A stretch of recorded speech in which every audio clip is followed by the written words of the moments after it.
Okay, good evening sa lahat ng nakikinig. Magandang gabi rito. Una-una dito sa Melbourne, Australia, kung saan tayo naroroon. Kung saan man kayo panig o sulok dito sa Australia, isang magandang gabi sa inyo lahat. Good evening. Welcome to our show. Dito ngayon tayo sa ating araw ng linggo, Sunday sermons ng inyong lingkod. At siyempre, Luzon, Visayas, and Mindanao. Magandang gabi sa inyo lahat. Maayong gabi sa inyo lahat dyan sa Pilipinas. At kung saan man kayo sulok ng mundo, ano man ang inyong time zone, umaga, tanghali, gabi o araw, isang mapagpalang gabi sa inyo o araw sa inyo lahat. Samahan niyo po ako dito sa ating programa ngayong gabi, no? Tayo po ay mayroong guest speaker na magmumula pa dyan sa Bataan, Limay Bataan. Pero bago ang lahat, ay nanya ko kayong paki-like, share at follow ang ating programa upang malawak ang marating ng ating programa, no? Lalo na ang mensahe, ang salita ng Panginoon Diyos sa ating lahat. At bago po tayo magsimula, ating pong basahin ang salita ng Diyos, ang words for the day sa araw na ito. Allowed me to read this.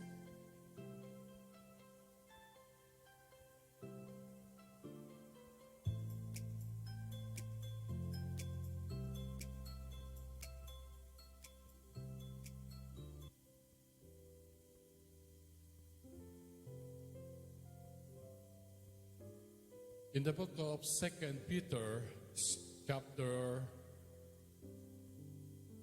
3, verse 9, it says here, "The Lord is not being slow in doing what He promised.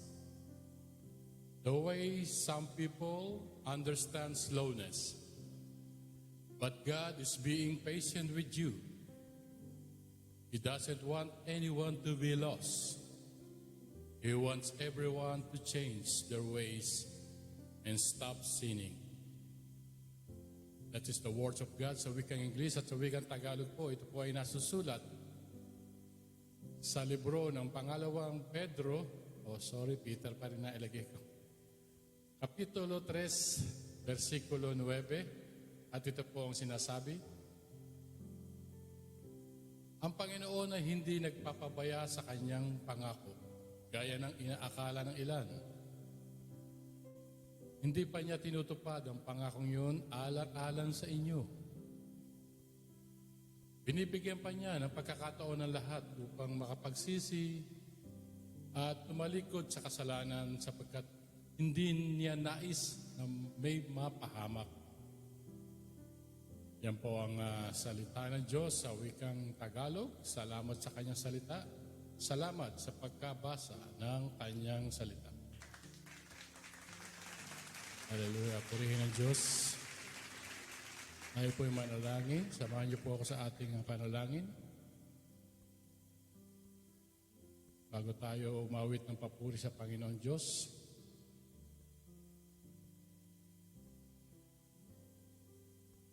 Panginoon naming Ama, muli kami po ay nagpapasalamat sa gabing ito, Panginoon. Salamat po sa panibagong araw sa aming buhay, sa kalakasan, Panginoon, na binibigay mo sa amin. Salamat sa mga oportunidad na pinagkakaloob mo sa amin at sa pagtitiwala mo sa gawain na pinagkaloob mo sa akin, Panginoon. Salamat, Panginoon, sa mga pagpapala na patuloy mong binibigay sa amin. At salamat sa patuloy na patnubay at gabay sa araw-araw sa pamamagitan ng iyong presensya sa amin,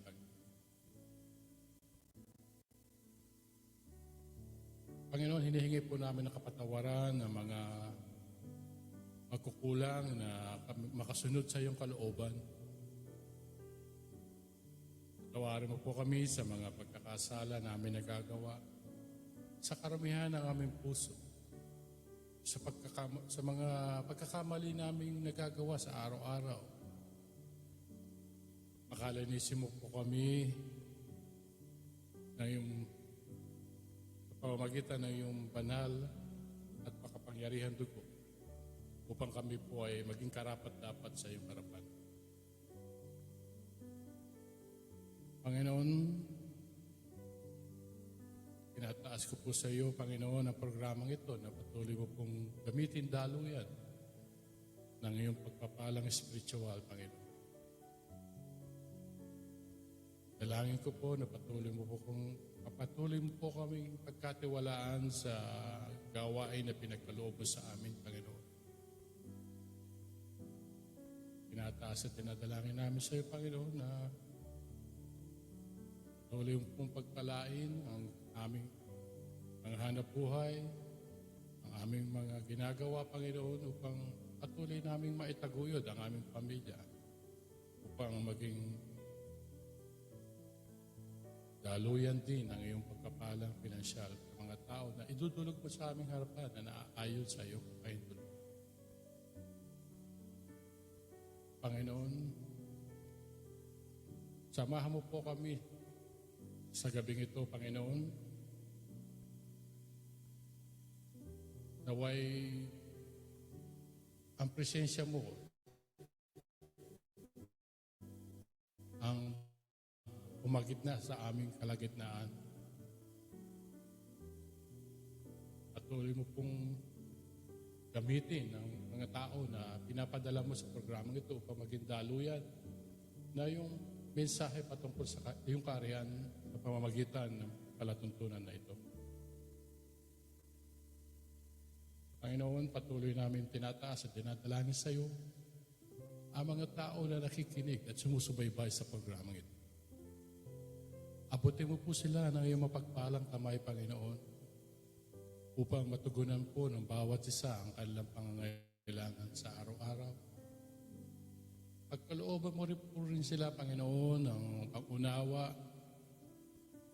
at kaalaman sa iyong salita upang patuloy nila maunawaan at nang sa gayon maisabuhay po nila ang mga mensahe na gagaling sa iyo pamagitan ng programa. Alam ng mga tao sa iba't ibang mundo, lalo-lalo na po sa mga tao na naapektuhan, sari-sari sa kuna, Panginoon. Mga pagbagyo, baha at giyera, Panginoon. Patuloy mo pong alawin ang mga nahapis, Panginoon. Palakasin ang mga nanghihina. At patuloy pong gamutin ang mga may karamdaman. Pangalan mo ng bawat isa, Panginoon, na kilalanin ka na ikaw ay Diyos ng mga Diyos, Hari ng mga hari. Tunay nga na kami po ay wala magagawa kapag kami ay hiwalay sa iyo. Patuloy mo kaming ilayo sa tukso, sa alok ng mundong ito. At iadya mo po kami sa lahat ng gawa ng masasama. Ito po ay aming samot dalangin sa pangalan ng iyong bugtong na anak na si Jesus na aming Panginoon tagapagligtas. Salamat, Panginoon. Ito po ang aming samot dalangin. Purihin ka, O Diyos, dakilain ka. Gawin mo po kami isang tao na patuloy na sumusunod sa iyong kalooban. Patuloy mo pong dalisay ang aming puso upang kami po ay karapat-dapat magpuri sa iyo. Hallelujah. Samahan niyo po ako, awitan natin ang Panginoon, ibalik natin sa Kanya ang mga pagpupuri at pasasalamat.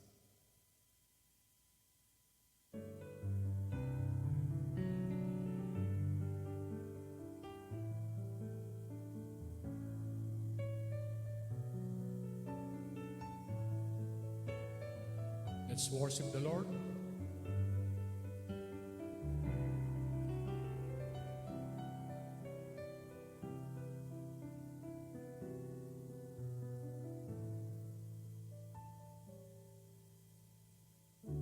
Pusong dalisay ang aking nais, nalikhain mo Diyos para sa amin.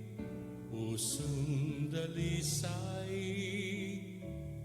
ang aking nais, nalikhain mo Diyos para sa akin. Isang pusong tapat na sa'yo'y nagmamahal, isang pusong sa'yo'y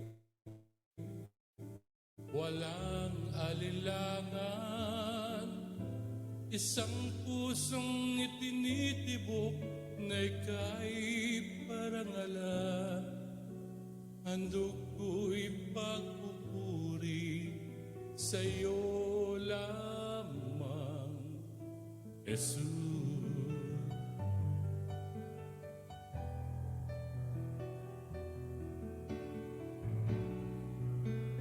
Pagpapahin natin ang Diyos. Sama-sama nating awitan ang ating Panginoon. Pusong dalisay ang aking nais, nalikhain mo Diyos para sa akin. Pusong dalisay ang aking nais, nalikhain mo Diyos para sa akin. Isang pusong tapat na sa'yo'y nagmamahal, isang pusong sa'yo'y walang alinlangan, isang pusong itinitibok na ika'y parangalan. Handog ko'y pagpupuri sa'yo lamang, Jesus. Pusong dalisay ang aking nais, nalikhain mo Diyos para sa akin. Pusong dalisay ang aking nais, nalikhain mo Diyos para sa akin. Isang pusong tapat na sa'yo'y nagmamahal, isang pusong sa'yo'y walang alinlangan, isang pusong itinitibok na ika'y parangalan. Handog ko'y pagpupuri sa'yo lamang, Jesus. Handog ko'y pagpupuri sa'yo lamang, Jesus.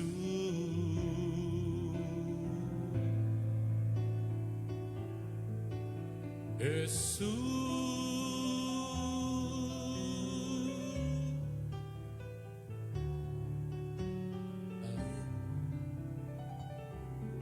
Oh, Jesus. Purihin ka, O Diyos. Purihin ka, Panginoon Jesus. Hallelujah.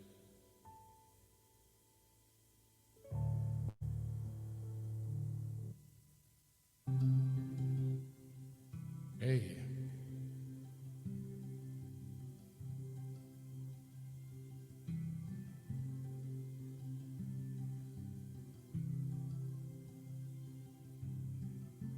Okay, salamat sa Diyos. At tayo po ay magtuloy-tuloy na po sa ating tatalakayin ngayong gabi. No? Meron po tayong guest speaker. No? Ito po ay magmumula pa sa bayan ng Bataan, bayan ng Limay, Bataan. At po ay ating makakapanayam. Ating pong, wag na po natin patagalin, no? Kayo po inaanyayahan pong makinig dito sa Facebook at YouTube. Napapanood niyo po kami dito. Paki-like and share lang po para po malawak marating na ating program. Hindi po natin pagtatagalin ang ating guest speaker ngayong gabi. No? Walang iba kundi si Pastor Edwin Mabilisan ng Limay Bataan. Ayun, Hallelujah. Yan, ayun. Magandang gabi sa inyo, Pastor Edwin Mabilisan. Amen. Po, narinig niyo po ako. Magandang gabi po sa Yun. inyo dyan, Brother Ernie. At sa lahat po ng mga tagapakinig mo sa programa. Medyo garble ng konti. Sound check na konti. Hello. Medyo garalgal yung boses nyo. Medyo gumaralgal lang na konti. Baka nahuhugot lang yung ano. Ilayo nyo ng konti yung microphone siguro. Okay, sound check. Ayan. Hello. Check. Hello. Yan. Okay, sound check. Good afternoon. Salita mo. Hello. Salita mo na. Yan. Magandang gabi sa ating lahat. Yan. Magandang hapon pa lang dyan, no, Pastor Edwin. Hapon pa lang Okay. dito. Alas 4. Oh, Alas 5. medyo ano yung boses nyo, medyo garal-garal ng konti. Hindi katulad kanina ng sound check tayo, pero medyo inyo lang siguro yung ang tawag dito. Bisa naglulus lang tong saksakan dyan eh. Po. Sige po. Ayan. Ayusin natin. Okay na. Kaya medyo okay ng konti. Ayan. Sige, mag-usap muna tayo para tingnan natin kung anong maganda yung ano. Okay. Si Ayan. Pastor Edwin po ay ang kanyang church na kinabibilangan. Siya po ay namumuno sa pangalan na church Father Hearts Kingdom Family Ministries. At kung di po ako nagkakamali, ito po ay nabanggit nyo na nagsimula po kayo sa taon 2016 nang ito itinatag nyo, itong church na to. Opo, Brother Ernie. 2016. 2016 at saka salukuyan po na si Pastor Edwin ay naglilibot, no, kung saan sulok ng Pilipinas, no. Nakakarating po ang kanyang missionary ay talagang saan nakakarating. Mindanao, mostly Mindanao po kayo, di ba? Opo, sa buong Sarangani, Jensen. Sarangani, tsaka halos. Jensen.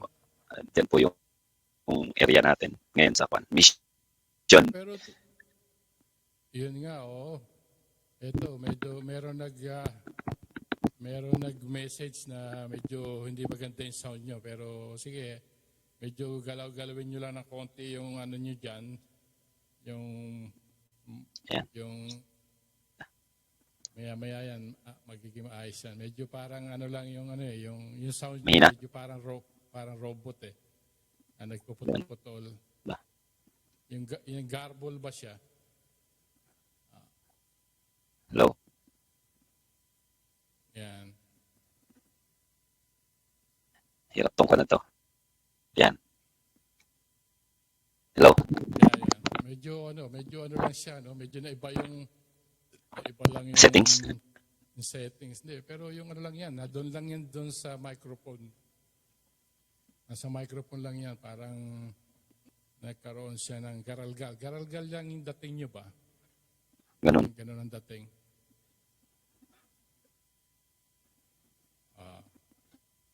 Ayan. Kung paano to. Pastor Edwin, sa ngayon, nasaan kayo ngayon? Saan lugar kayo na doon? Dito po ako ngayon sa Tarlac po tayo ngayon. Sa Tarlac kayo ngayon. Wala kayo sa Bataan ngayon, no? Nasa Tarlac kayo dahil isa pa rin yan po ay kabahagi po ng inyong ministeryo, no? Kung meron po kayo bang church na pinuntahan dyan na itinatag? Opo, yung daughter church natin dito na pangalawang church. Unang daughter church ng Father's Heart nung nagtayo tayo ng ah, organization sa Father's Heart. Ito po yung unang bunga sa ministry Ah, natin dito sa Bataan. oo. Mm. Para sa impormasyon na lahat, si Pastor Edwin po ay siya po ay nagcha-church planting, no? Marami na po siya na itayong church. Kung di ako naniniwala, meron ako nakausap na pastor sa Bataan na nabanggit niya sa akin, si Bishop na pala kayo. Pag pala marami ng church na itatag, Bishop na kung tawagin, di po ba? Tama po ba yun? Opo. Oo, yeah. Bishop na kung pagka marami ng church na itatag, Bishop na nagiging na title. But anyway, gagaling nyo lang po sa Mindanao itong nakaraang araw. Opo, last week pa, bali kauwi lang. October. Naglilibot. Mamaya po niyan, babalik po kayo sa Bataan na niyan. Opo, after po nito, babalik naman doon sa Bataan. Mga meeting naman po sa mga leaders. Okay. Hallelujah. Salamat Kasama po. niyo po yung pamilya, sina Anne-Marie, yung pangalan ng asawa niyo, no? Opo. Pastor Anne-Marie, doon sila. Apat na. Sila po ay, sina Pastor Edwin po ay pinayayaan ng 4 na anak, no? 4 na po pala anak niyo, no? Opo. 5 5 po yan, kaso namatay po yung isa. Namatay Kambal. pala Opo. kayong anak. Kambal po yan. Parehas sila namatay, kambal. Hindi, yung isa lang po, yung kuya niya, namatay. Pagpanganak sa hospital. Yung isa. Survive. Okay, siguro hindi ko na siguro hahabaan ang interview ko sa inyo, Pastor Edwin, no, para mapakinggan na po ng ating mga tagapakinig ang mensahe patungkol sa salita ng Diyos na inyong ibabahagi sa amin. At maaring mamaya ng konti, maging maganda yung yung audio nyo. Medyo ano lang yung audio nyo, parang ano lang ba, yung baka sakaling gumanda kapag kayo na mismo yung... Tuloy na. Sige po Okay, let's welcome once again si Pastor Edwin sa kanyang mensaheng No One Should Perish by Pastor Amen. Edwin. Take it away. Hallelujah. Magandang hapon po dito at sa inyo dyan, gabi sa Australia at sa lahat ng mga tagapakinig sa stream live ni Brother Ernie. At salamat po sa kakataong ito na makabahagi tayo ng salita ng Panginoon sa online, sa live. And this is my privilege and great honor na makapag-share ng salita ng Panginoon sa bawat isa sa ating tagapakinig. And dito po umpisa po natin dito sa ating text, verse 2 Peter chapter 3, verse 9. Supposed to be, ito po ay hanggang 13. Ito po ay basahin natin sa ESV version. Sabi, the Lord is not slow to fulfill His promise, as some count slowness, but is patient towards you, not wishing that any should perish, but that all should reach to repentance. But the day of the Lord will come like a thief, and then the heavens will pass away with a roar, and the heavenly bodies will burn and up dissolved, and the earth and the works that are done on it will be exposed. Since all these things are those to be dissolved, with sort of people ought you to be in light, in holiness and godliness, waiting for the hasting the coming of the Lord, the God of God, because of which the heavens will be set on fire and dissolved, and the heavenly bodies will melt as they burn. But according to this promise, we are waiting for new heaven and a new earth in which righteousness dwells. And may God continue to bless the word and continue to anoint His word to each of us na nakikinig sa programa ngayong hapong ito. My prayer today na ma-open yung heart natin to receive something from God, because this verse or this uh, topic natin, that no one should perish, ang nilagay ko po dito ang pinaka-key verse po natin dito is yung verse 9, na bibigyan natin ng malaking ah, pansin itong key verse natin sa verse 9 sa 2 Peter chapter 3 verse 9.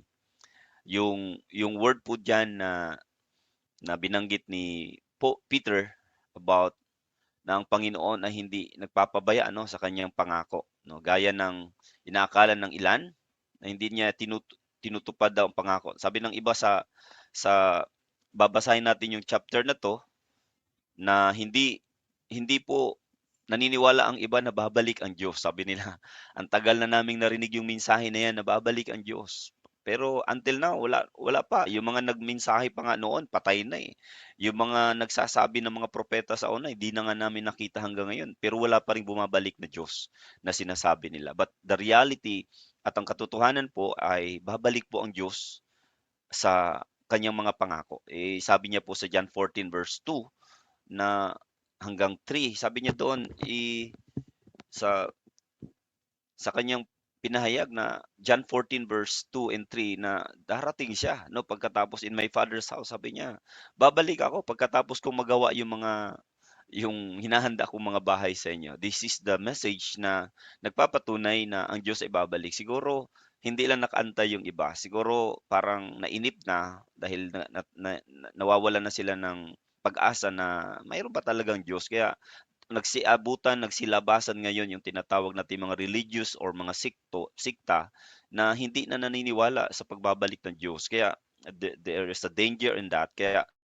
dito sa chapter 3 ng verse 9 sa 2 Peter, doon po ako titingin sa inyo yung word doon sa baba, yung sabi doon that but all should come to repentance, na ayaw niya, sabi doon yung pinakamababa diyan, sabi niya diyan, sapagkat hindi niya nais na may mapahamak, na ayaw niya na may mapahamak. Kaya ang kanyang pag-delay, ang kanyang hindi pagparito agad, alam niyo po ba na nakakatulong ito at nakakapagbigay sa atin ito ng napakalaking ah, hamon sa ating bawat isa. Ang Diyos mismo ang sabi dito, hindi mo na siya babalik.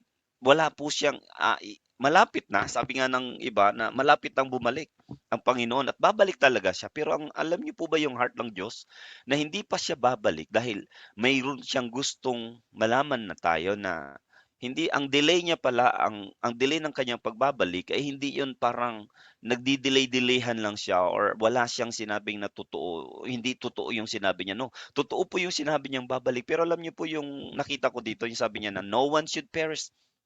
Kaya ayaw niya munang bumalik kasi ayaw niya na mayroong mapahamak. Kaya sa atin ngayon, sa ating situation, in our situation in this last generation, sa generation natin, kung titingnan natin ang ating mga pamilya, saan tayo, sa ating mga anak, sa ating mga mahal sa buhay, kung titingnan natin, are we sure na pag bumalik agad si Jesus this day, eh talagang sigurado yung mga taong mahal natin sa buhay na maliligtas or hindi kaya mapapahamak. Kaya this verse is a challenging also. This is a challenge to all of us. Like Jesus, sabi niya, babalik ako, talagang babalik siya. Pero ang sabi niya, hindi pa muna ngayon kasi mayroon siyang gusto. Yung word na wala siyang gustong mapahamak, but they will come to repentance. Yung word na repentance ang sabi doon, no? Na magsisi. Sabi niya, sa pagkakataon ang lahat upang makapagsisi.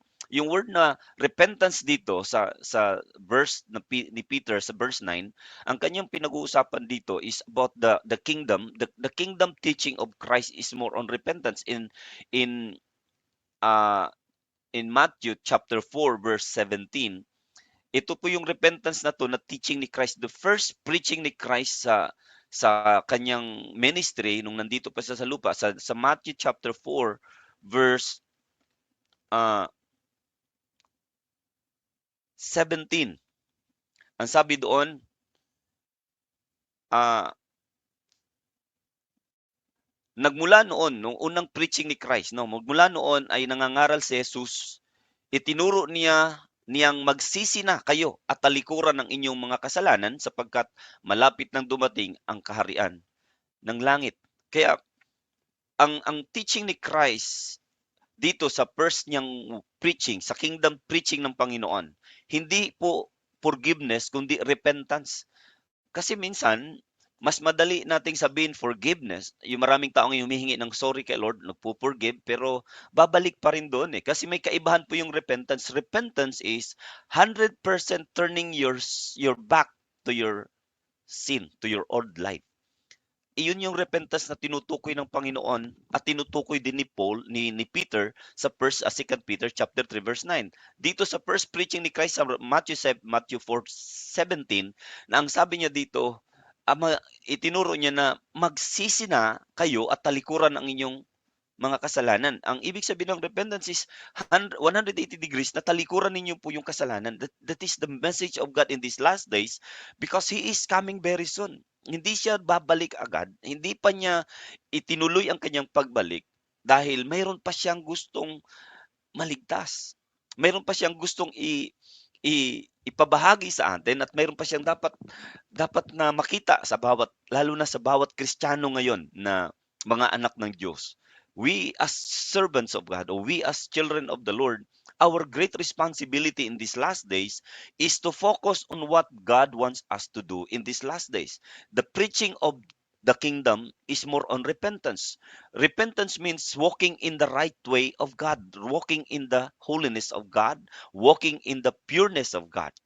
Kaya pag hindi natin 'to na naibahagi o hindi na ipakita natin 'to sa ating mga buhay bilang Kristiyano, bilang mga anak ng Panginoon, parang hindi natin nagawa yung pinaka-command niya sa atin na ang pinaka-purpose niya sa kanyang pag-delay, bakit hindi pa siya bumalik agad, gusto niya na mayroon talagang maligtas. Wala siyang plano na mayroong hindi maligtas. Although alam natin po yun sa Bible, sabi niya mismo na ang daan papunta sa kapahamakan ay malawak pero maiksi o masikip ang daan papunta sa kalangitan. Pero hindi naman ibig sabihin na dahil gano'n na ang kuwan natin, papayagan na lang natin na parang ang church ngayon, alam niyo, parang pinapayagan na lang na talagang okay na 'yun. Alam naman pala natin na gano'n pala kalawak at marami pala talagang mapapahamak in these last days. Pero in this message of the kingdom, si Jesus sabi niya, gusto niya lahat ay magsisi, tumalikod sa kasalanan at 'wag nang bumalik doon sa lumang buhay nila. And this is the message of the kingdom, na the message of Jesus Christ in the kingdom about repentance in returning to the old life. Babalik ka talaga sa pinakagusto ng Panginoon in the whole life. Kaya ayaw pa niyang bumalik. Kaya I'm so thankful. Ang kingdom people, alam niyo po ba yung mga kingdom people are are excited doon sa pagpagamit ng Diyos sa kanila to win more souls. Pero yung mga religious people in these last days, they are always crying and praying, Lord, come back. Lord, Maranatha, bumalik ka na. Kasi ang hirap-hirap na ng buhay namin. Nahihirapan na kami, problemado na kami sa mundong ito. Bumalik ka na, please. Ganon yung mga religious people na nagpipray sila sa Panginoon. Pero alam niyo pa yung mga kingdom people, they are praying and they are excited na nagpi-pray kay Lord, Lord, use me, Lord, send me, and Lord, let your light seen upon me and let your name be glorified in my life. That is the message na ang sabi ni Peter dito, na no one should perish, walang ibang mapahama kundi magkaroon ng kaligtasan at makabalik doon sa tinatawag na repentance. Kaya yung message ng kaharian ngayon ng mga simbahan ngayon supposed to be dapat hindi na yung mga quoted na mga preaching. Alam, maraming mga quoted preaching ngayon kaya hindi nakakabalik ang mga tao ngayon sa totoong repentance because they are so comfort in the message na binadala ngayon ng mga simbahan sa leadership ng bawat churches.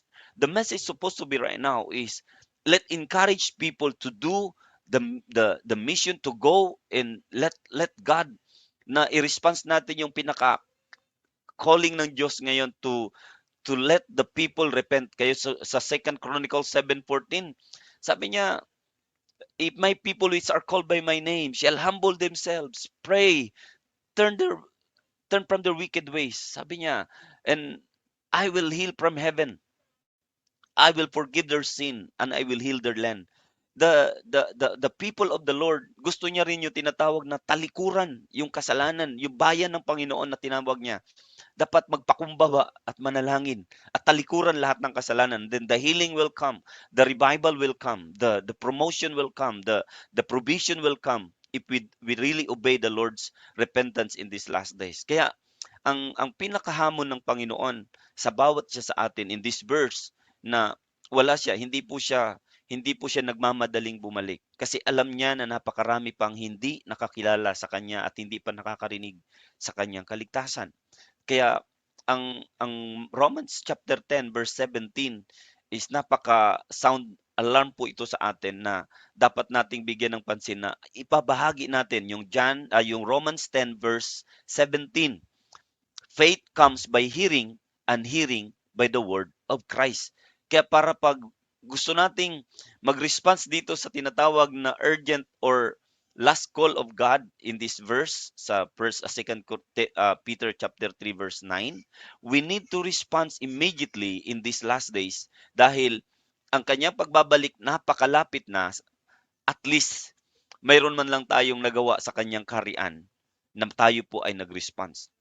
Sa langit po sa Matthew 24 verse 23, ang Panginoon ay nag nag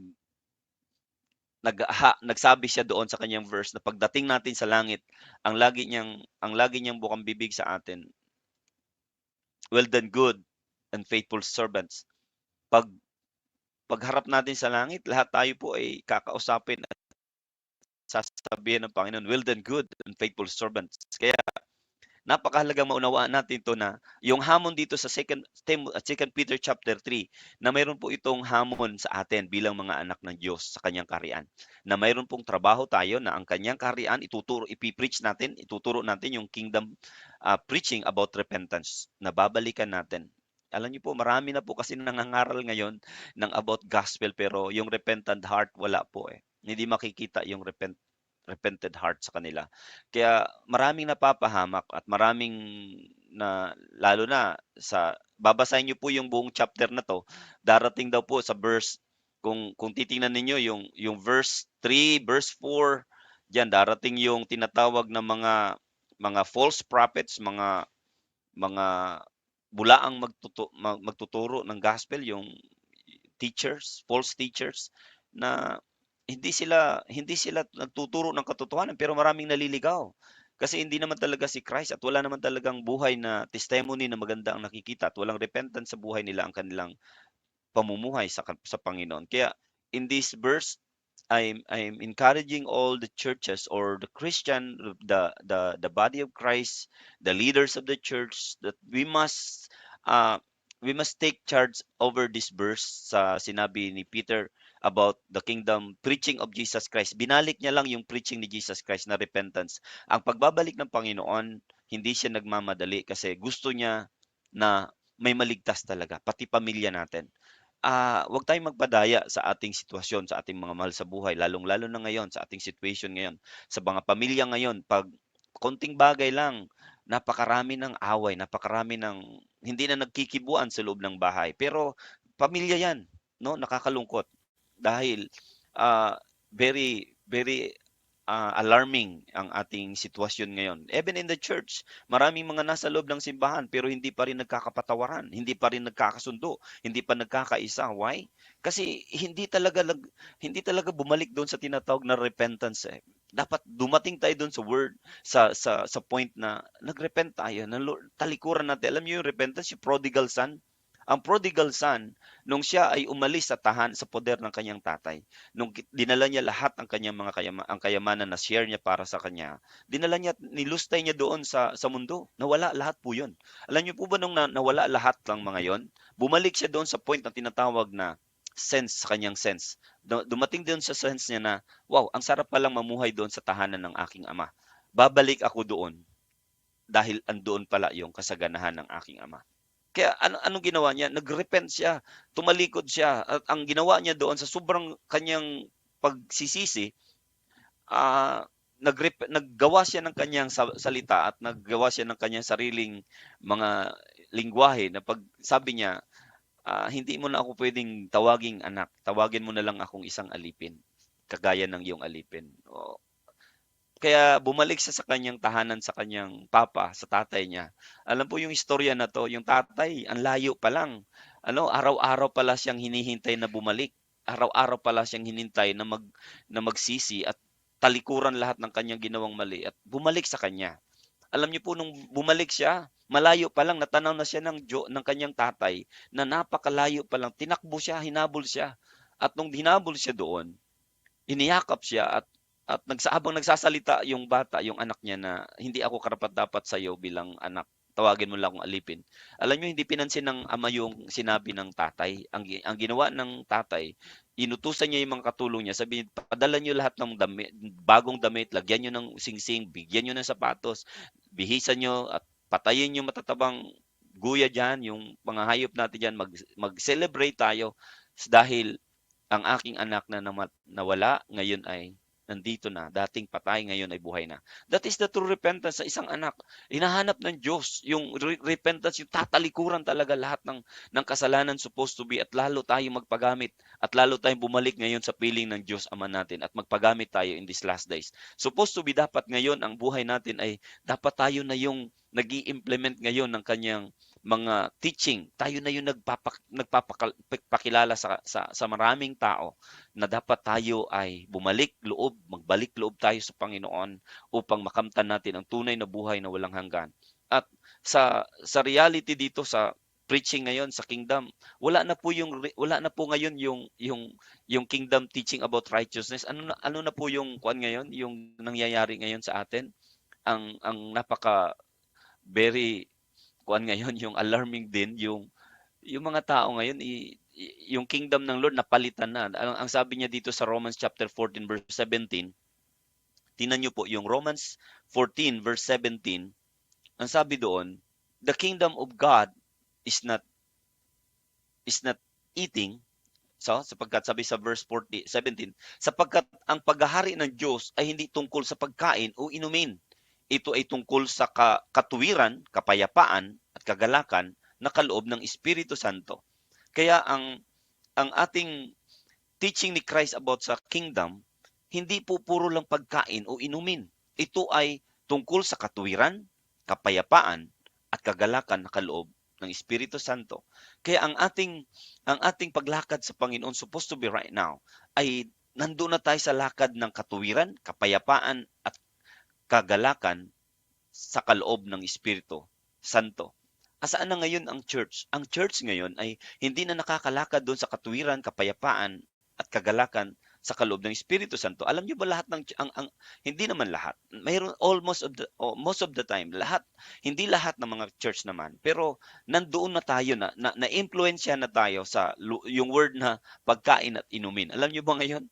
Mas marami na ngayon na masaya na kumain, uminom, okay na sa kanila yon. Pero wala na silang time doon sa katuwiran, lumakad sa katuwiran, lumakad sa kapayapaan, lumakad doon sa kaloob ng Espiritu Santo, magalak doon sa Espiritu Santo. Wala nang saya ang church ngayon sa tinatawag na galak sa kaloob ng Espiritu Santo. Kaya wala na, puro ngayon sa yung kainan, partihan, yan marami. Kumbaga titingnan natin ngayon. Sa time ngayon ng mga party sa celebration, birthday, anniversary or Thanksgiving, ang daming taong dadalo. Pero sa mga prayer meeting, tinatawag nating devotional, tinatawag nating evangelism, crusades, kaunti lang ang dumarating at konti lang ang nagre-response. That is so sad. Pero sabi dito, ang kingdom ng Diyos, sapagkat ang paghahari ng Diyos ay hindi tungkol sa pagkain o inumin. Ito'y tungkol sa katuwiran, kapayapaan, at kagalakan na kaloob ng Espiritu Santo. Kaya we need to be awakened in these last days because this common spirit ngayon na kumikilos, yung gluttony, yung spirit of parang socialism, walang masama doon sa pagka-social, pero nalilimutan na yung tunay na kaharian ng Diyos that the kingdom of God is more on righteousness, more on peace, joy in the Holy Ghost.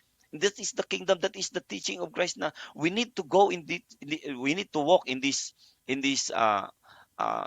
teaching of Christ na pinapakita niya sa atin. In these last days, we need to go in this process of walking in holy and righteous life. No? Yung pangalawa, ah, una yung repentance, the kingdom of God is repentance, the teaching of the kingdom is repentance. Pangalawa, the kingdom teaching is more on holy and righteousness.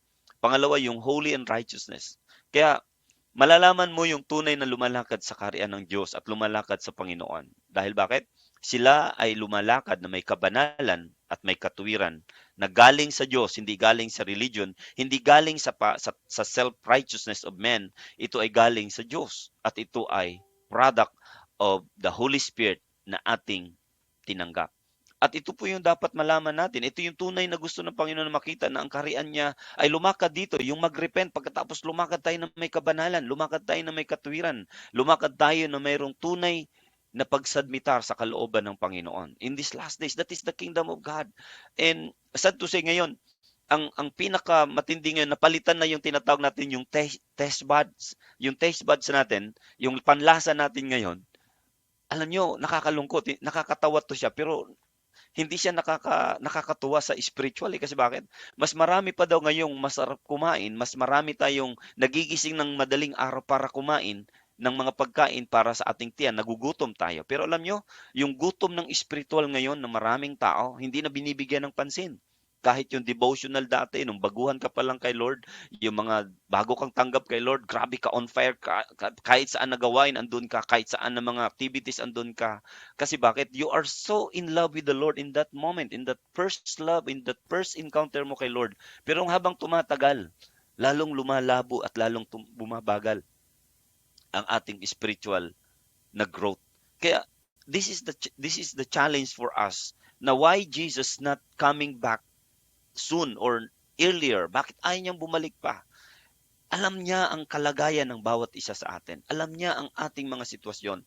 Mas marami pa ngayong time ang mga tao sa labas. Kung titingnan natin ang prayer, ang ating mga churches ngayon, mas maraming kulang ang mga nasa upuan. Pero tingnan natin ang ating mga malls, markets, lahat ng mga restaurant, lahat ng mga kaligayahan diyan sa labas, sa mga outdoors na mga gawain na hindi pang simbahan at hindi para pang Panginoon. Punong-puno sila. Pero ngayon ang church, they are so sad na konti lang talaga. Why? Ito yung desire ng Lord sa atin. And the preaching of Peter in this chapter 3 ng 2 Peter chapter 3 verse 9. This is very alarming for me. Ewan ko sa iba. Kaya ngayon hindi po na hinto-hinto yung mission natin. Kahit saan ako, pupuntahan ko lahat ng lugar na kailangan nilang marinig ang gospel of the kingdom because this is, yung pangatlo po kasi, yung Mark chapter 1 verse 15, ito po kasi yung pangatlo na dapat nating gawin. The true repentance heart na nakatanggap ng repentance heart para masiguro natin na marami makakaranas ng kanyang kaligtasan. Ito po yung sabi dito. Sinabi niya, dumating na ang takdang panahon. Malapit nang maghari ang Diyos, kaya magsisi na kayo talikuran ang inyong mga kasalanan. Paniwalaan na ninyo ang magandang balita. Paniwalaan na ninyo ang magandang balita. Ano yung magandang balita na to? Jesus died, Jesus rose from the dead, and Jesus sitting in the right hand of the Father. Yan po yung magandang balita. Si Jesus namatay, si Jesus Christ ay nabuhay. Iyan yung magandang balita na ating pagsasabi sa maraming tao.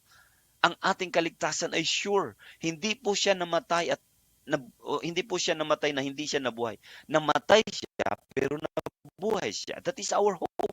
That is our security. This is our assurance na isasabihin natin to sa maraming tao sa mahal natin sa buhay na ang ating buhay, ang ating mga kalagayan kahit na gaano kahirap, gaano man ito complicated, if you receive Christ, if you have Christ, your life is in the presence of God. Your life must be abundant. Your life must be secured because of the salvation that God offered to us while Jesus Christ here on earth died on the cross.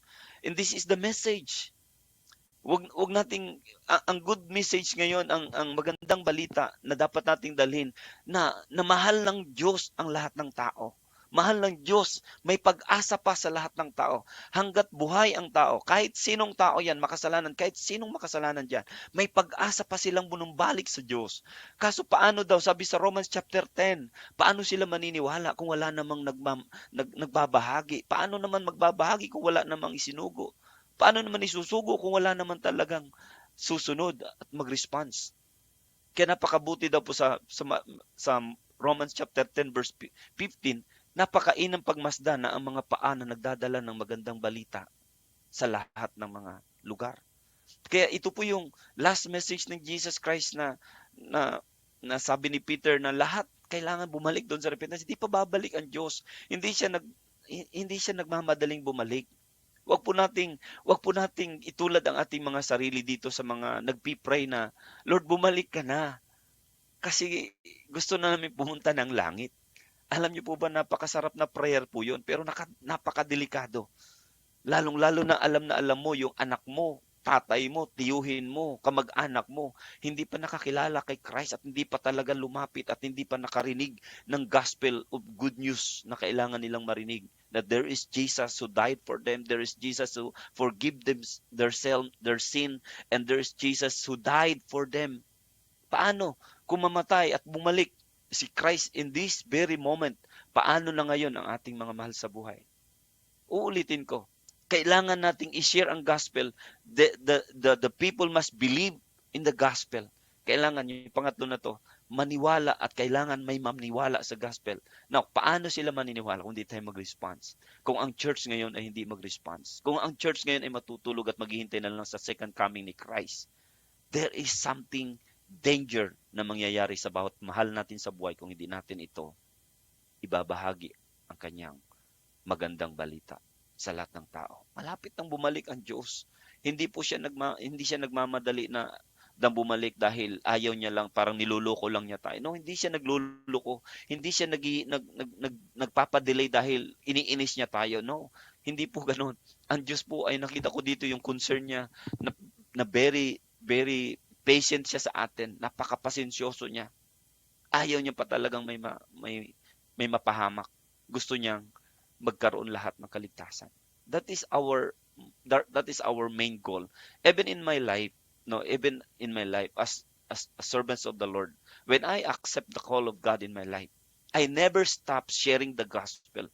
Even in my young age, in my young people pa ako, until now I preach the gospel. I bring the good news to those who are needy, because these people are precious in the sight of God. Jesus died for them. Jesus loved them so much.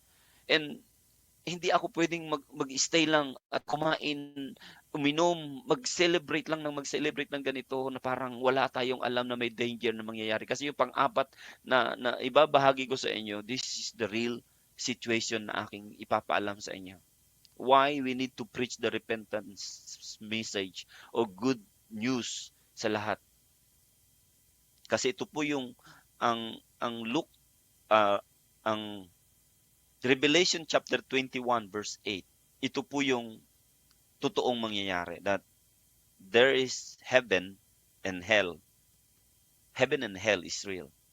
Sabi sa verse 21, verse 8, chapter 21 ng Revelation, pahayag, sabi dito, subalit malagim ang kasasapitan ng mga duwag, mga taksil at ng mga nagpapasasa sa kasuklam-suklam na kahalayan ng mga mamatay tao, mga makikiapid at mga magkukulam at mga sumasamba sa mga Diyos-Diyosan, sa lahat ng mga sinungaling. Ang nagiging bahagi nila ay sa lawa ng nagliliyab na sopre. Ito ang pangalawang kamatayan. Pag sinabi doong pangalawang kamatayan, ito po ay tumutukoy sa isang impyerno na pinag-uusapan ni Jesus Christ sa kanyang mga sinabi sa Matthew. Kaya dito, ang ating buhay, sigurado po, sinabi ko na heaven and hell is real. Kaya mayroon po talagang pangalawang kamatayan. Mamamatay tayo sa flesh, pero yung pangalawang kamatayan, ito na po yung tinatawag na eternal condemnation o eternal death, na hindi na po tayo pwedeng maligtas at hindi na natin makakapiling ang ating Panginoon. If we are not accepting Christ, if we are not preaching Christ to our loved ones, to our relatives, to our friends, this is the danger situation. We need to be awakened in these last days. We need to be alert. Wag lang tayong, alam niyo, ang church is supposed to be, dapat tayo ay kumikilos na tayo ngayon, hindi lang nananalangin. Dapat nagiging bunga tayo sa panalangin natin. Magre-response tayo doon sa ating prayer. Tayo yung katugunan sa ating mga dasal. Kasi si Lord gusto niya ngayon na gamitin tayo. Kaya nga binuhos niya ang kanyang banal na spirito para tayo gamitin niya. Sa Acts chapter 1 verse 8, ang sabi niya doon, ibubuhos ko ang banal na spirito upang lahat kayo maging saksi ko sa Jerusalem, sa Judea, sa Samaria at sa buong mundo.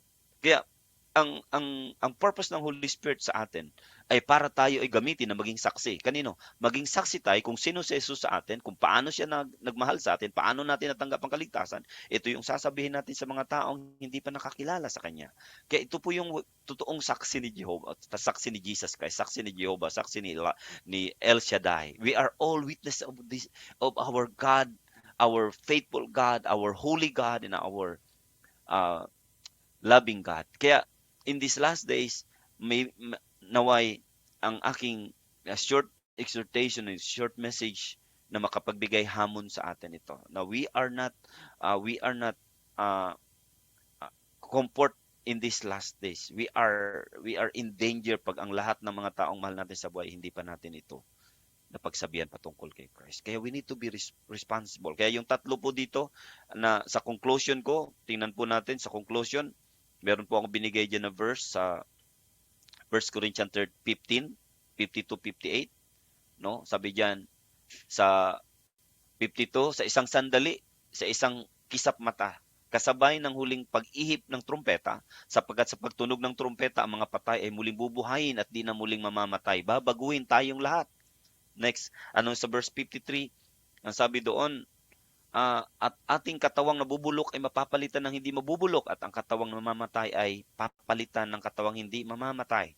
Sa sunod, sabi doon sa 54 ay ang kasunod, so kapag ang nabubulok ay napalitan na ng di nabubulok at ang may kamatayan ay mapapalitan ng walang kamatayan, matutupad na ang sinabi ng kasulatan. Nalupig na ang kamatayan, lubos na ang tagumpay. Hallelujah. 55, anong sabi doon? Ang sabi diyan, nasaan o kamatayan ang iyong tagumpay? Nasaan o kamatayan ang iyong kamandag? Ang kamandag ng kamatayan ay kasalanan at ang lakas ng kasalanan ay nagmumula sa kautusan. Sa 57, ang sabi diyan, mapasalamat tayo sa Diyos sapagkat tayo'y binigyan niya ng tagumpay sa pamamagitan ng ating Panginoong Hesukristo. Hallelujah! Binigyan tayo ng tagumpay sa pamamagitan ng ating Panginoong Hesukristo. Hanggang diyan lang po ba 'yon? Hindi ho. Ito po yung last at ito po yung conclusion sa 58. Kaya nga anong sabi ni Paul sa 58, ang sabi niya, kaya nga mga minamahal kong kapatid, magpakatatag kayo at huwag matinag. Maging masipag kayo sa paglilingkod sa Panginoon dahil alam ninyong hindi masasayang ang inyong paghihirap para sa Kanya. Hallelujah. Purihin ang Panginoon. Marami pong ang lahat po ng naghihirap o mga panghihirap natin para sa Kanya ay hindi po iyon mawawalan ng kabuluhan. Hindi po yun mawawalan ng mga rewards. May rewards po lahat ng nagpapagal, lahat na naglilingkod sa Diyos ay may reward po yan. Hindi po pababayaan ng Panginoon ang mga taong naglilingkod sa Kanya na mayroong tunay na paglilingkod. Kaya sabi sa Revelation chapter 22 verse 10, kung susundan niyo po yung mga verse na to, sa Revelation chapter 22 verse 10,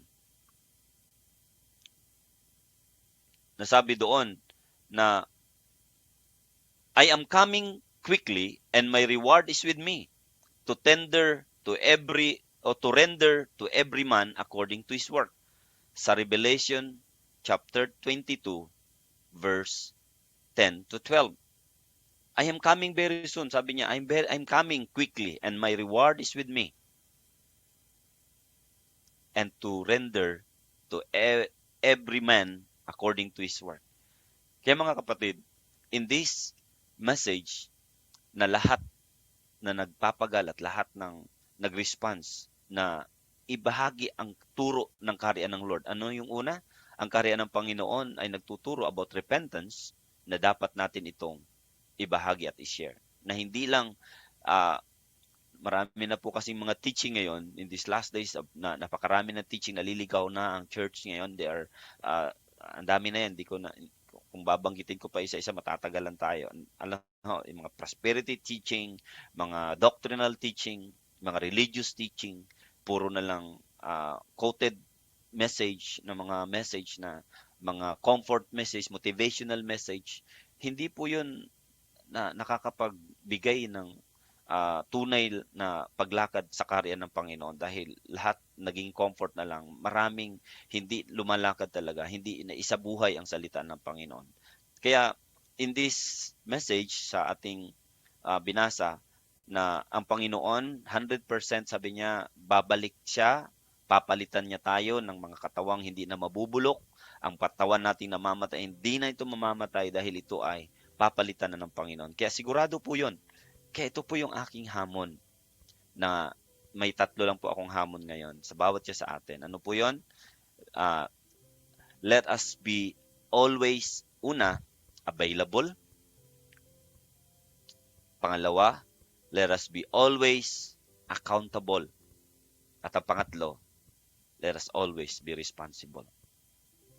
Sa ministry na iniwan ng Panginoon sa atin, sa kanyang calling na ibinigay niya at iniwan niya sa atin, naway lagi tayong available. Naway lagi tayong accountable. Huwag nating sabihin na wala akong pakialam sa kanila. Huwag nating sabihin wala akong oras, Lord. Huwag nating sabihin na wala akong pakialam sa kanila. Ay yung pangatlo, hindi ko responsibility yan. Responsibility ng mga pastor at ng mga leader sa simbahan yan. If you are the sons and daughters of God, we are all accountable, responsible, and we are always, sana po ay maging available tayo. And this message may encourage to all of us na in these last days, don't be afraid to go and do the mission. Okay? Let us go and do the mission, because His promise sa Matthew 28, verse 19 and 20, sabi niya, go and preach the gospel and teach them all that I have commanded you. Lo, sabi niya, I will always with you.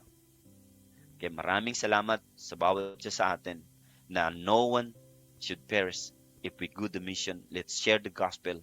Let's continue to preach the good news to everyone according to the will of God in this very moment.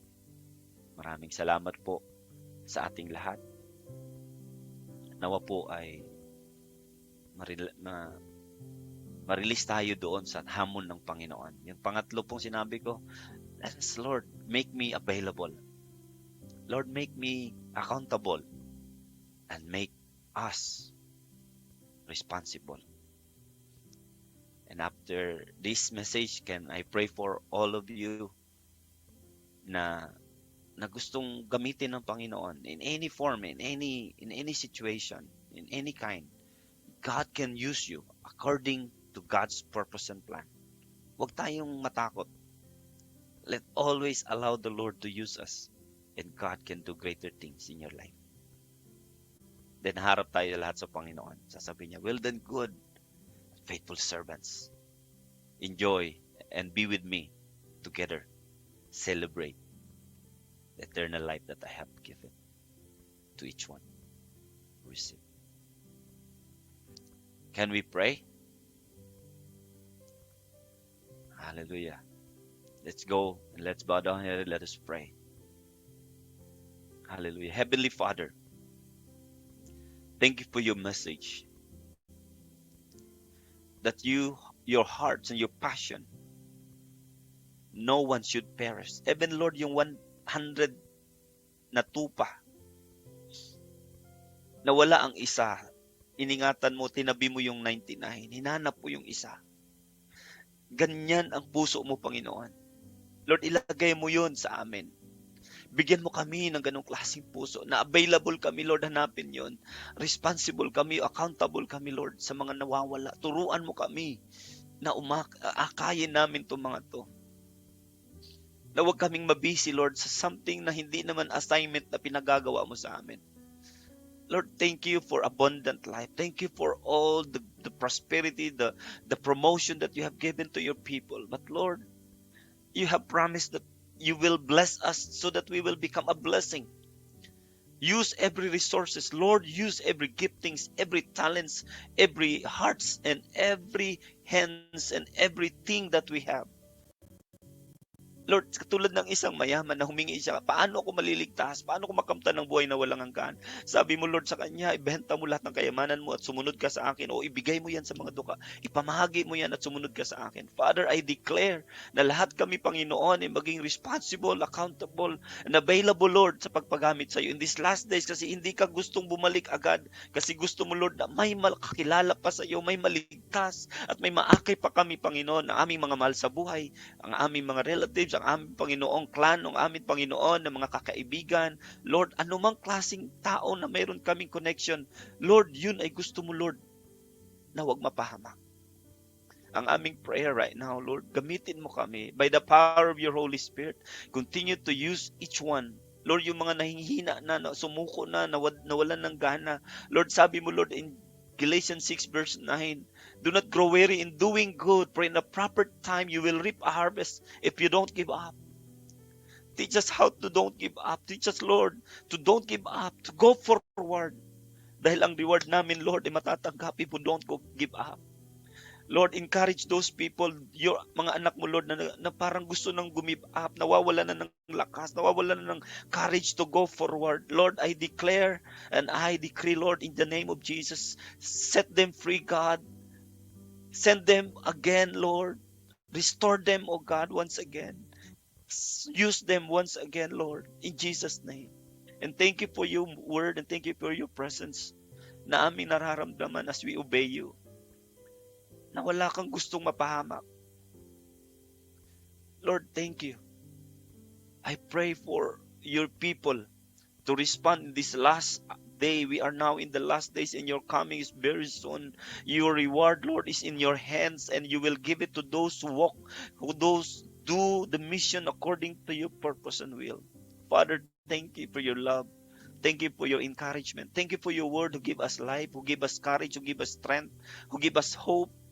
Thank you, Lord, right now for awakening us, Lord. The reality in our lives, Lord, nagagamitin mo kami. In John 15 verse 16, oh God, your word said that you, hindi kami ang pumili sa iyo, ikaw ang pumili sa amin. To bear much fruit, and that fruit will remain. Anything we ask to you in the Father, in your name, Lord, you will give us, O Lord. You will send to us, and you will grant us, O Lord, if we continue to obey your purpose and will. Maraming salamat, Ama. Sa pangalan ni Jesus, restore our commitment, our responsibility, and our love and passion to reach more souls in your kingdom, that we will declare also that no one should perish, that all must come to repentance and receive salvation in Christ's precious name. Amen and amen. Hallelujah. Maraming salamat po.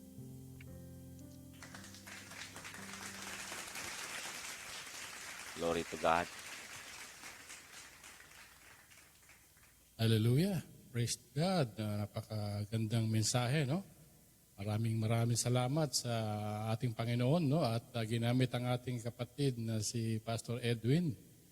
At salamat sa Panginoon sa mensahe niya para sa lahat, no? Ito po ay napaka-importante. Ito po ay hindi natin pwedeng baliwalain, no?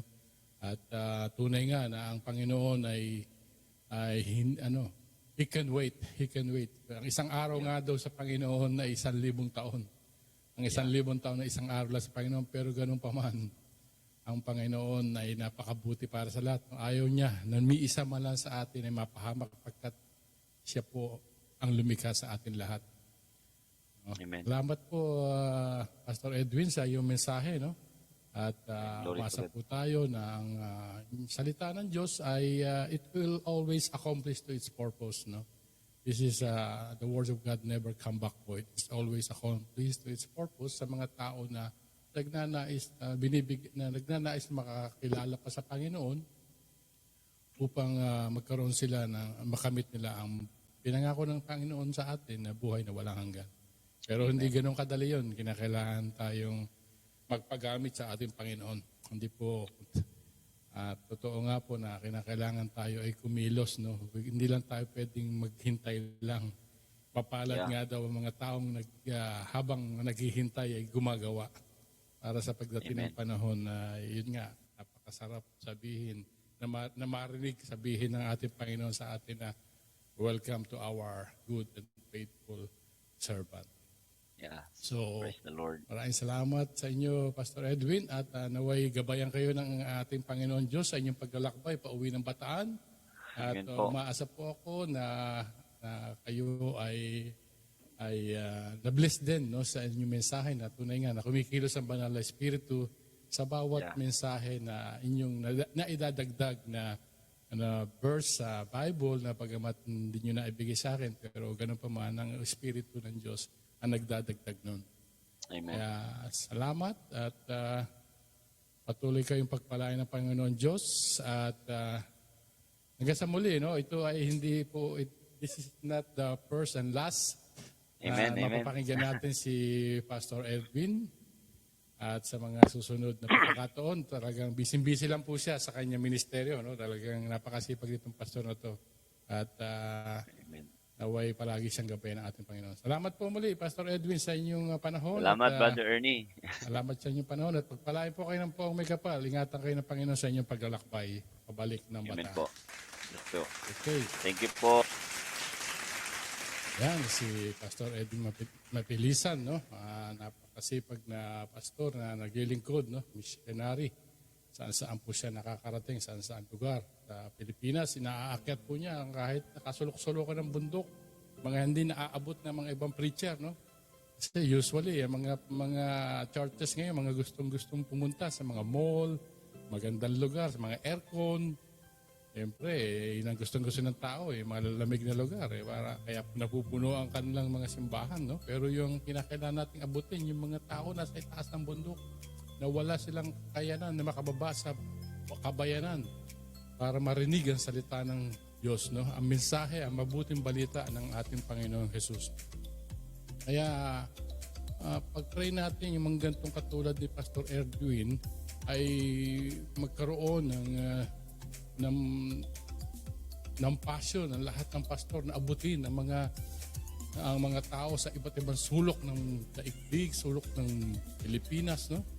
At mabuti nga lang at meron tayong social media na. At least ito naaabot po ang iba't ibang panig ng mundo.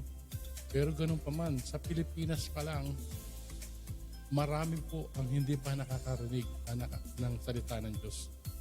So, meron po tayong responsibilidad na dapat gawin. No?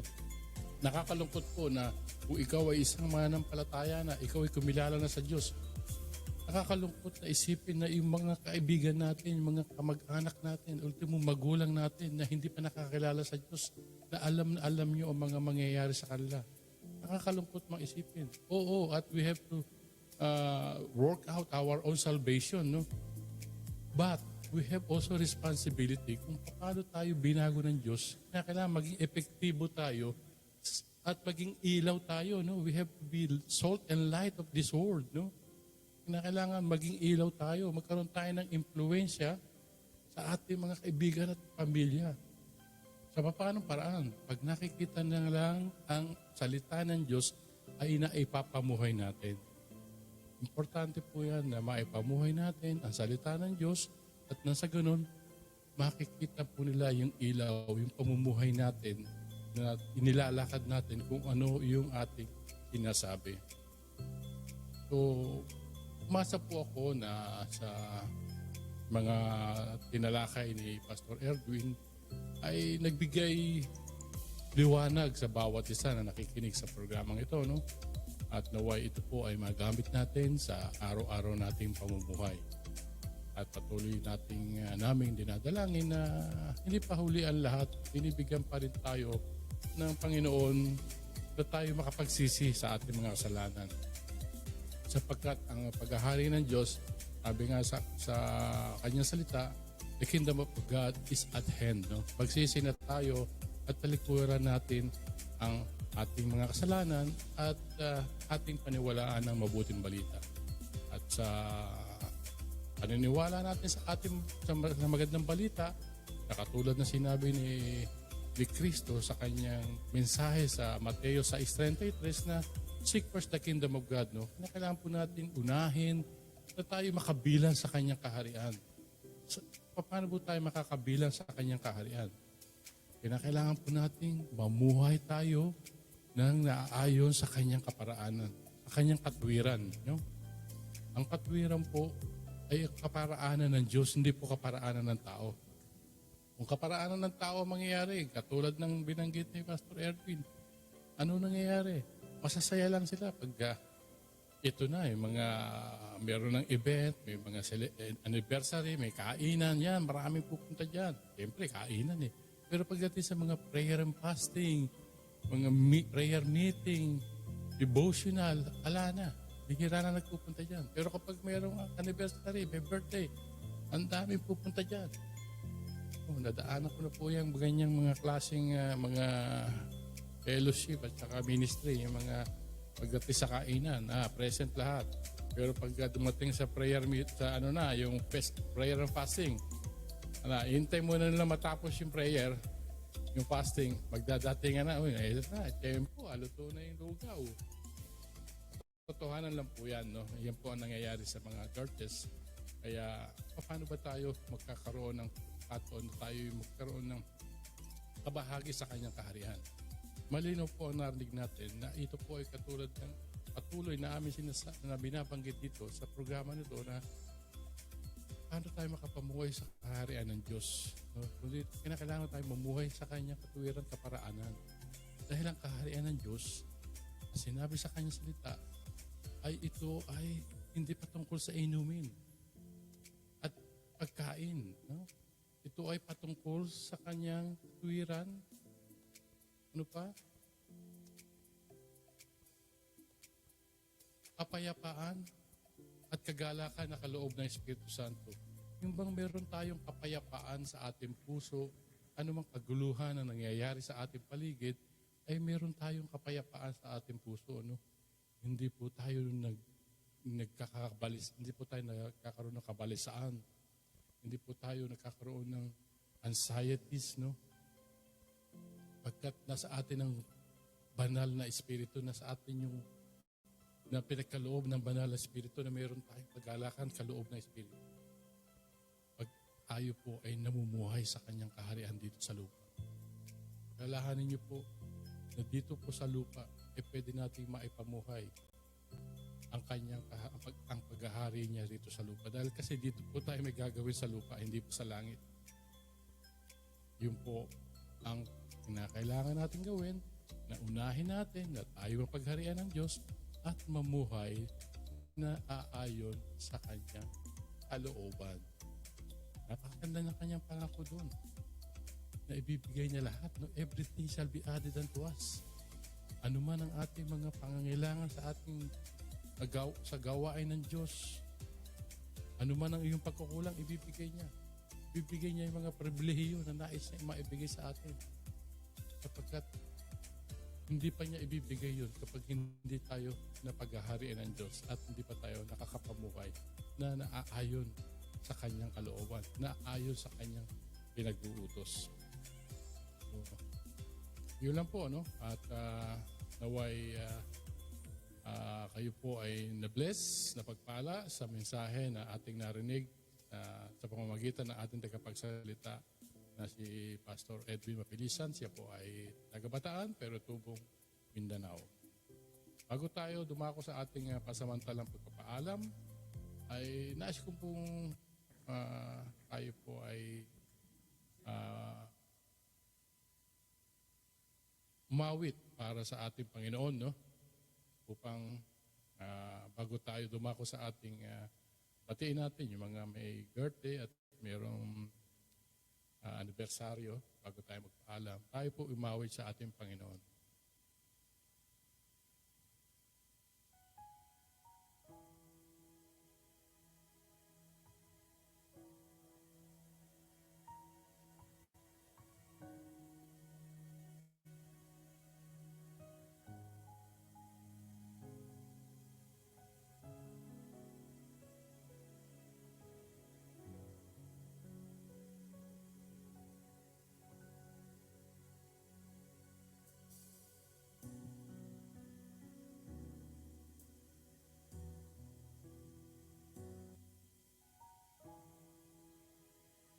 Hallelujah.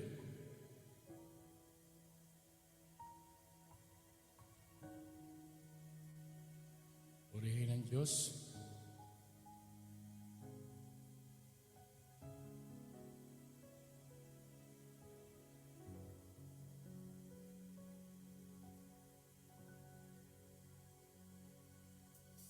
When I look into your holiness,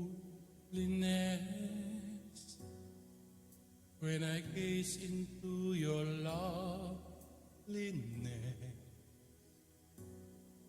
when all things that surround become shadows in the light of you.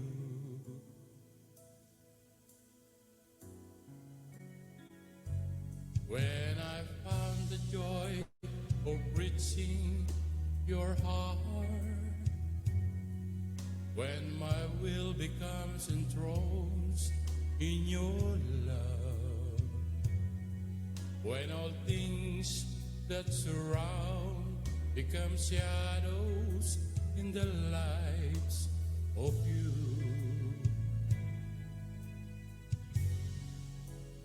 I worship you.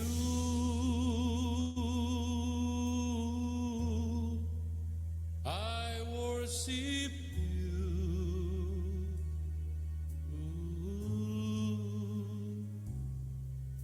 The reason I live is to worship you, my Lord.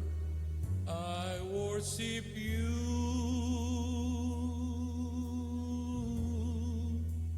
I worship you.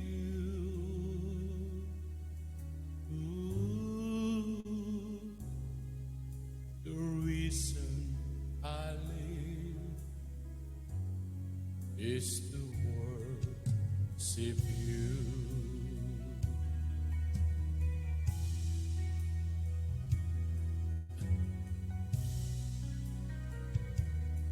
Let's worship the Lord. When I look into your holiness, when I gaze into your loveliness, when all things that surround become shadows in the light of you.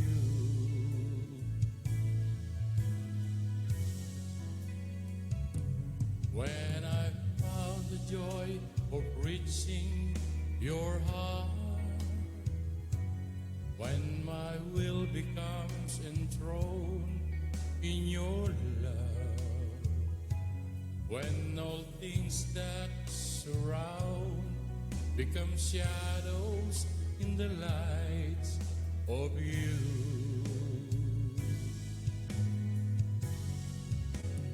I worship you.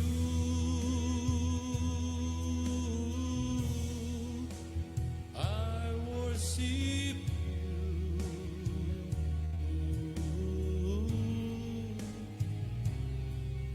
The reason I live is to worship you,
live is to worship you. Hallelujah. Purihin ang Diyos. Hallelujah.